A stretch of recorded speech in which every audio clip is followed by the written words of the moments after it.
একটি ছোট্ট জঙ্গলে বসবাস করত টুনটুনি পাখি ও বুলবুল পাখি। টুনটুনি ছিল বুদ্ধিমান আর চঞ্চল, আর বুলবুল ছিল শান্ত ও সুবোধ। তারা দুজন ছিল খুব ভালো বন্ধু। একদিন টুনটুনি একটা সুন্দর রেশমি কাপড়ের টুকরো পেল, যা কোনো একটি গাছের কাছে পড়েছিল। সে ভাবল, এটা দিয়ে আমি একটা সুন্দর বাসা বানাবো। কিন্তু তখনই বুলবুল এসে বলল, এটি আমার দরকার, এটি দিয়ে আমি একটি বাসা সাজাবো।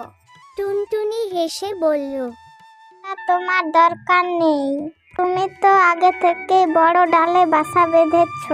আমি তো ছোট পাখি, এটা আমার দরকার। বুলবুল রাগ করে বলল। না, তা আমি নেব।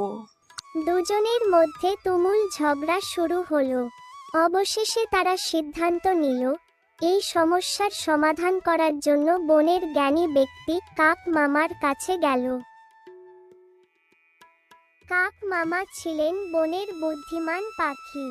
তিনি ধৈর্য ধরে দুজনের কথা শুনে তারপর বললেন, তোমরা যদি বন্ধু হও তাহলে উচিত সাথে ভাগ করে নেওয়া।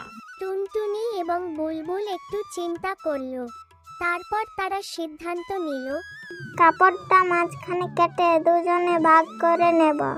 তাদের এই বুদ্ধির জন্য কাক মামা খুব খুশি হলেন।